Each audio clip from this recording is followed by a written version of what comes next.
Hi, Amy. Welcome to our Next podcast. Hi, thank you so much for having me. I'm really excited to be back. So excited to have you back. I was telling you, I was like, you were selling your book on your stories, and I was like, it got me to thinking, I need to pick this book up. And I was so delightfully happy to read it. It was like perfect escape to all the hellscape that we're living. And it was just so delightful just to be in this world. Theater, celebrities, LA, and just all this different things. I love literature theater, which I love. Thank you so much. That it really means a lot to me, especially like early on. Not that many people have really read it yet. So it's so nice to hear from people. So nice to Yeah. hear from you specifically. Yeah. Amy, tell us what you've been up to. I mean, I feel like I've been reading a lot of books since last I was on. It's the interesting time where the book's not out yet. It's about to come out. So Yeah. a lot of promo, a lot of planning for my book tour, and a lot of working on the next thing. But, I don't know.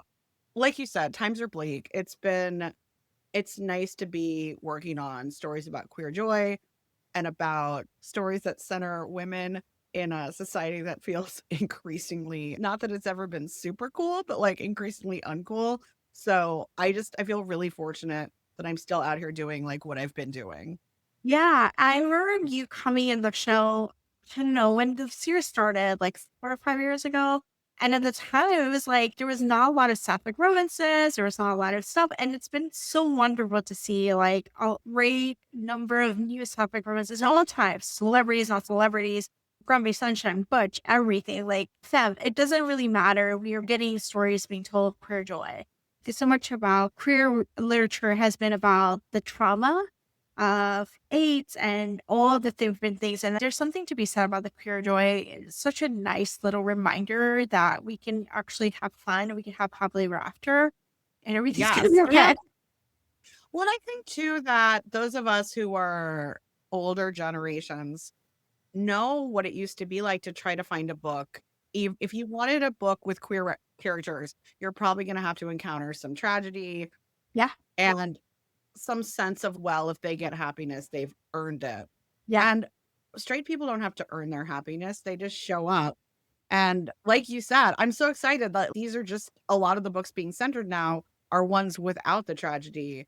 They're yeah, just, and to say they're just about the joy does not imply that they don't include emotional arcs, journeys characters go through, but they're not sort of fixating on the tragedy. And that is, it just feels like a change I've seen within my lifetime that is so rewarding. Not just as a writer, as a reader mainly. It's so nice to just pick up a book and if things are going well, not think who's going to get murdered.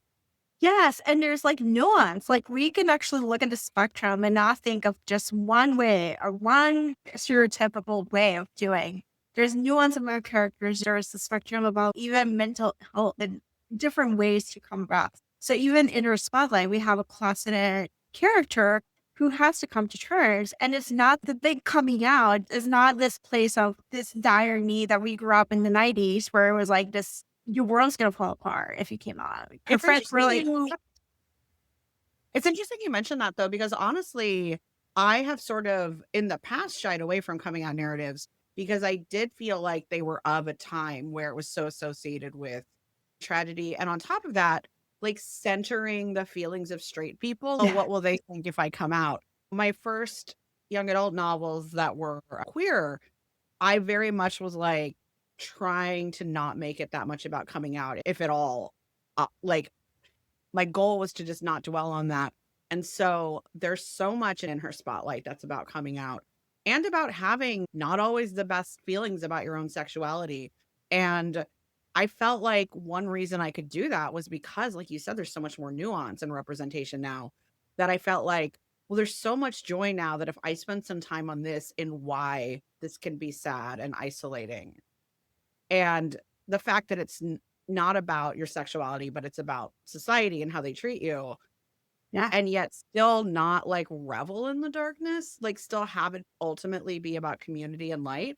I yeah. thought that's something that this wide range of books has given me, that there's space for joy with still some topics within it. Yeah. So let's talk about In Her Spotlight. Tell the elevator pitch, which is a lovely earth theater. That the big one. Like what can we expect about this story? Yeah, and her spotlight is about the A-list and very closeted actor Tess Gardner, who got super famous for playing Princess Platinum in a series called The Vindicators. I'm sure you can't imagine anything that might be based on. And she's desperate to get back to her first love, which is theater. She wants to do the kind of acting she's not been getting to do, but she did not anticipate that getting back to that first love would throw her up against her other first love, her secret ex-girlfriend, Rebecca Frisch, who is sort of on a last-minute replacement directing this production. Yeah, and we get a little bit of Me Too, which is very timely, especially in LA and the entertainment business. This is a very timely. Tess tries to sees a director. She sees she wants to be in theater, tries to get the role, and then the director, there's a New York Times or whatever article comes out and saying Me Too is happening here. And Yeah. Rebecca is replacing her, and Tess is, oh my gosh, is she gonna kick me out? So Tess is gonna sell the tickets. She's a stunt Yeah, cock. yeah. It is I mainly wanted to set it up because how do you get someone to surprise direct a show? Yeah, I had to back into whatever that was, yeah. because if it was gonna be directed by Rebecca, Tess would just not audition. Yeah. Hell, you don't show up for your secret ex-girlfriend. So, I had to have it be some reason that Rebecca was replacing someone, and the idea of a director being forced out because of a scandal made a lot of sense to me, and like you said, it is very timely, and it's also the kind of thing that Tess is going to theater because she's not fully satisfied with her Hollywood career, and she's remembering why she got into acting in the first place, and for it to be this sort of like this escape, an oasis of this is the true art I'm doing. And like you can't escape the world because like shitty things are happening there too. Yeah. And so I really liked that I only had to force him out because I needed a reason for Rebecca to be a last minute replacement. But ultimately, I think it added a lot to the story because it also added doubt to Tess because here she is thinking, oh, I've earned my way back. I'm like gonna do this big role. And then she has to wonder, like, why did he pick her? Yeah. Yeah. And I think I love the fact that she's confronted coming from doing movies, and the way movies are run is very different from And theater. not just movies. She's doing Marvel, basically everything, the big hair companies in the world. yeah, so she's very centered on like how things are run, and then being confronted of being one of many in this group of people rehearsing for a long time, and she cannot even get her. She doesn't even know that she can get her own water. Like she was the person who's like, "Oh, is someone going to give you water?" And it was like, "Okay, you're just one of many here." Yeah. What she's not doing, it was really important for me to find, especially when you're writing in first person, Yeah, because she doesn't have perspective. She's just herself. yeah, And the idea that she really isn't doing anything because she's spoiled. It's because this is how it's been going for so many years in her career. And she's actually been trained, like you sit in that chair and you're taken care of. And you're someone I talked to basically compared it to being a royal baby. And so it's, hey, she's royal baby. Like, how is that person treated? And now she's not, and she's just not prepared for it. But she's not trying to be hard to get along with. She just doesn't know. yeah. And then we have Rebecca, who is she's been a well-known director. She's still trying to come to terms, like she's staying with her ex-wife, and it's like she's the last-minute replacement. I may be a director, but I have someone else to manage the organization for Yeah. the artist. And so it's a beautiful thing to see that because it confronts Tess from knowing the history. Rebecca's it's not a big deal. Tess says this is a big deal. And then to Rebecca being in a position of power for Tess. Also an important balance for me that knowing that in a normal situation, the director has so much more power in these situations than the actor. But in this particular situation, you've got two exes, and you've also got one who, like, yes, Rebecca is really sort of like an up and coming name. She's got a buzzy reputation. She gets a lot of press coverage, but she's not where she wants to be in her career yet. Like, you don't get last minute replacement jobs if you're actually where you want to be in your career. And yet she has sort of like the aura of someone who's doing amazingly. Yeah. And Tess is doing amazingly. Like, Tess is making millions. She could basically get whatever role she wants if her team lets her take it.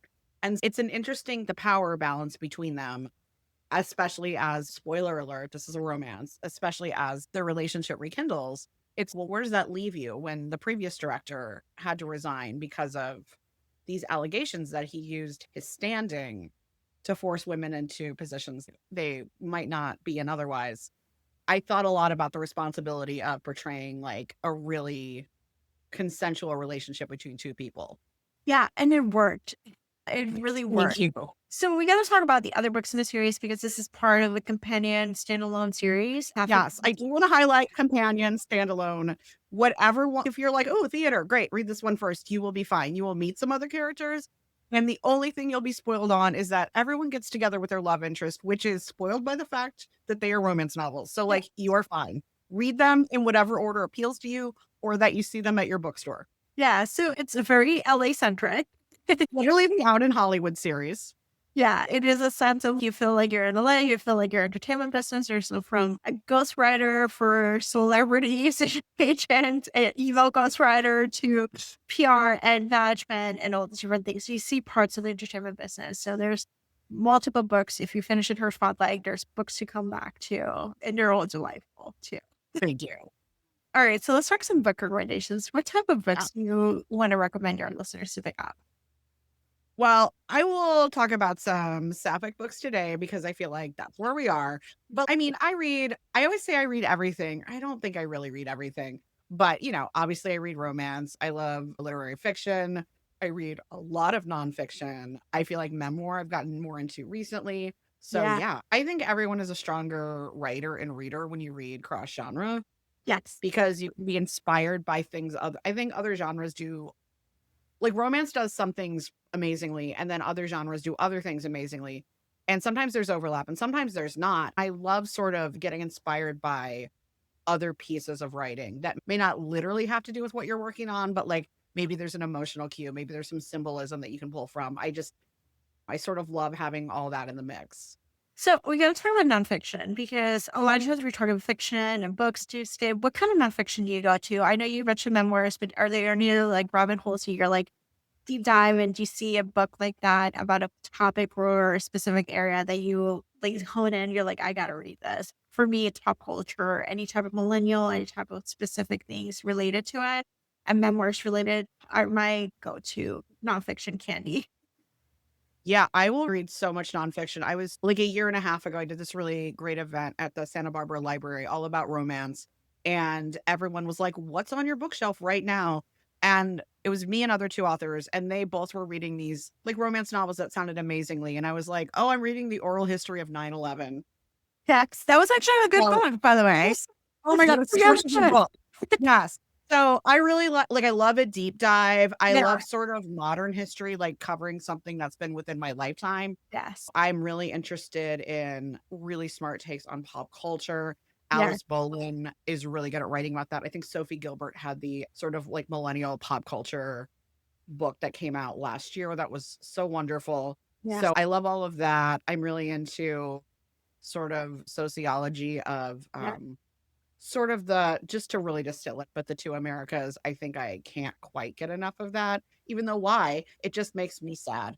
But I find it very fascinating. So yeah, I just literally, someone was like, you should read this book about dinosaurs. It's very interesting. And it was. And I was really excited I read it. So no, I don't even have a type of nonfiction book. It is across the board. I have to tell you, I read books about groceries. I was fascinated. It was triggering as fuck. I did not realize that groceries was triggering. I honestly think that's on my library holds list. I'm not even kidding. There is actually best movie year ever, which is all the movies that came out in 1999. It was like a deep dive of like my senior year of high school. Every week seeing a movie, and it was like Virgin Suicides, The Mummy, The Matrix, Office Space. It was like one after the other. I was like, what a great year of movies that we have now. Yeah.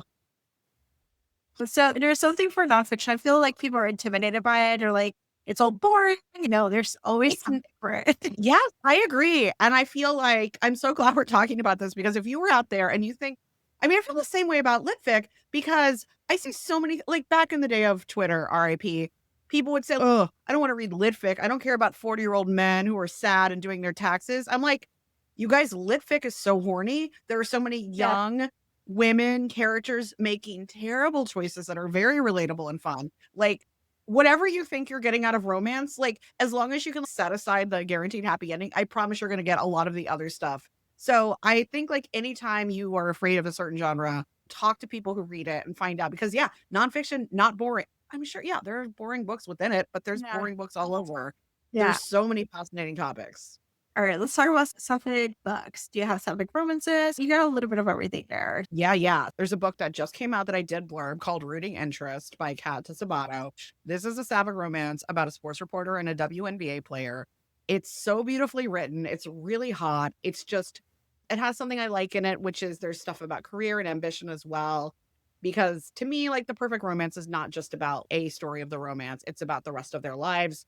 I really sort of always fall for characters who are like, hey, you're important. So is my career. How are we going to make this all happen?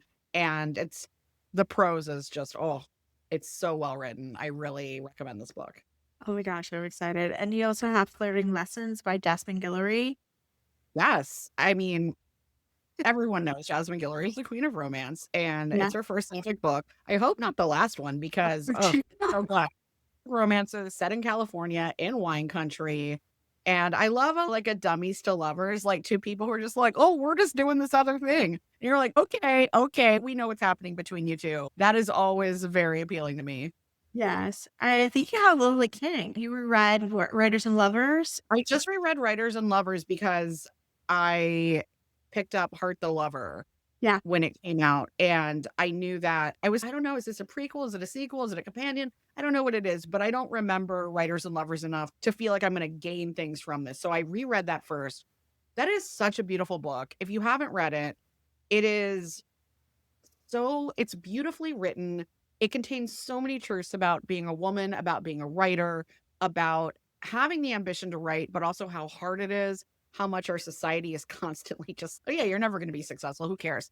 And watching a character who has the determination to keep going, I find this book so beautiful, so well earned. Just, I recommend it to everyone, especially, I will say, especially to writers. But I just think for anyone, it's a beautiful story. And it's funny because it's not a romance, but it's also not a romance. Yeah, I think Yeah. Lily King is a good introduction to lit fiction. This is like a good one Yes. where you can just get started and you're like, oh, there's a world out there. Prose is also, it's so simple and stripped down. And she manages to convey so much in these like really spare sentences. So it's also to me like a master class in you can really dial things down and find so much meaning. Yeah. And Yeah. yeah, Heart the Lover, the new book, which is a prequel and a sequel in one. It's basically, I feel like a book with a hole in it, which is Writers and Lovers, and yet it doesn't feel like there's a hole in it. I love her writing. I love how she's able to convey these really big life truths in so little and is not afraid to shy away from hard things, but is also, I think sometimes I'm doing air quotes, serious writers are afraid to lean into happiness and joy. And she's not afraid of giving us that too. I really appreciate it. And then you got to start with this very sexual retelling where it was sleeping because I'm like, I haven't heard of this book. And I'm like, this could be my next read. Literally, that's why I always tell people about it because I'm like, as soon as I said it, you want to read it, right? So it's Yes. called Alice Rue Evades the Truth. It's by Emily Zips. It's her debut novel. It is a bisexual retelling of While You Were Sleeping about a woman who works an overnight job at a front desk in an office, sees this guy all the time. He's very handsome, saves his life, misunderstandings ensue, but he has a very hot sister. And I love this romance so much. Oh my gosh, I'm adding this one to my next TBR. So, Like, you yeah. should read it. You should talk Yeah. to Emily. She has another book coming out, I think later this year or next, that I'm also excited. Well, I had a blast reading it, but also the premise is actually so stressful because, like, you're lying to these people's families. Yes. Oh, You know that I'm like, I'm still rooting for you despite you being a liar. yes. The stakes are higher when you're actually Right. trying to. And you're like, how are you going to get out of this? There's a Yes. thriller in that sense. It does such a good job at making you genuinely stressed the whole time. Yeah. If I say this and you're delighted by the idea of bisexual while you're sleeping, please go read this book immediately. It will not disappoint. I'm adding this one for the TBRs. Tell us where we can find you online. Mainly I'm on Instagram at that Ames, which is a horrible username to try to say aloud. No one knows what I'm saying. It's THATAMES. You can also find me at theamyspalding.com. I mean, Google Amy Spalding. I will show up. Name not literally. You will find me. Awesome. Thank you, Amy, for being in the show. Oh my gosh, thank you so much for having me back. This was a blast. Thanks for listening to The What to Read Next. For more book lists, cozy reads, and library tips, visit the whattoreadnextblog.com. Your next great read might be waiting there. Are you an author, publisher, or book-related business looking to reach passionate readers? What to Read Next podcast is a perfect place to connect with an engaged audience of romance and mystery lovers who are always on the hunt for their next great read. Now, we're offering sponsorship opportunities. Whether you're launching a new book, promoting an upcoming release, showcasing a bookish product or services, we can help you get the word out. Let's work together to bring your books or businesses to readers who are ready to discover something new. Please visit watchreadexblog.com/sponsorships to learn more or reach out to chat about the perfect sponsorship or package for you. Thank you much for listening. Your next great reader is waiting for you.